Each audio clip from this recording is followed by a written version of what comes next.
नमस्कार दोस्तों, क्या आपको लगता है कि हमारा देश वाकई में तरक्की कर रहा है?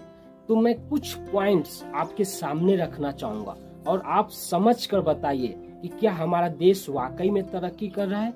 पॉइंट्स नंबर 1, पहले जो हमारा राशन मिलता था वो तकरीबन 25 करोड़ जनता को मिलता था और आज का रेशियो अगर हम चेक करें तो लगभग 80 से 85 करोड़ जनता को राशन मिल रहा है।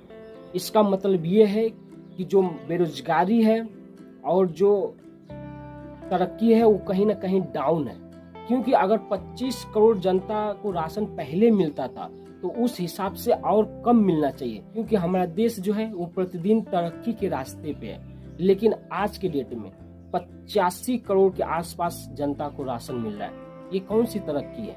पॉइंट्स नंबर 2, कहते हैं कि हमारा देश का जो है विदेशों में डंका पीटता है, लेकिन फैक्ट बता दूं कि अगर हमारे पीएम अगर किसी देश में जाते भी हैं, जैसे यूके या किसी भी देश में, तो वहाँ एक छोटा सा आर्टिकल पेपर के कॉर्नर में दे दिया जाता है कि visited to by Indian PM, और इससे ज्यादा कुछ नहीं। और बताया तो यहाँ तक भी जाता है कि जहाँ वो जाते हैं वहाँ एक पैड सिस्टम होता है, वहाँ के लोगों को बैठाने का, वहाँ के लोगों को बुलाने का, ताकि लगे कि वहाँ पे भीड़ है।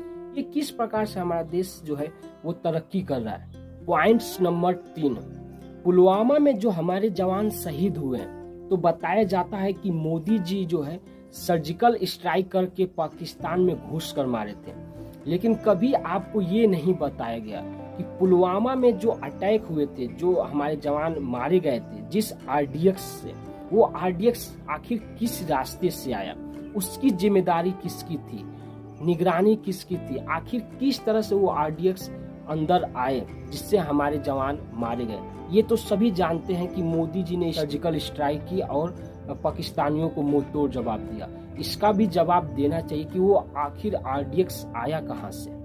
पॉइंट्स नंबर 4, जिस बीजेपी के नेता ब्रिजभूषण पे रेप के केस लगे, रेप का आरोप लगा, उसी के बेटे को टिकट दिया गया और उसका बेटा वहां से सांसद बनता है। तो ये किस प्रकार की हमारे देश की तरक्की है?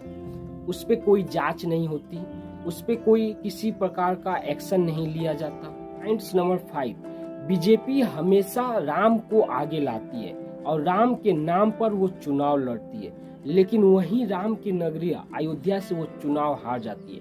उसका रीजन ये है कि वहाँ के जो घर तोड़े गए उनका ना कोई मुआवजा था, ना ही किसी प्रकार का उनको रहने का कोई जगह दिया गया था।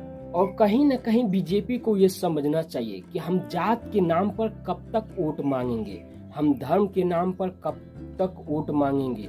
बीजेपी को ये समझना चाहिए कि हम विकास के नाम पे काम करें, न कि धर्म और जात पे। मिलते हैं नेक्स्ट वीडियो में। जय हिंद।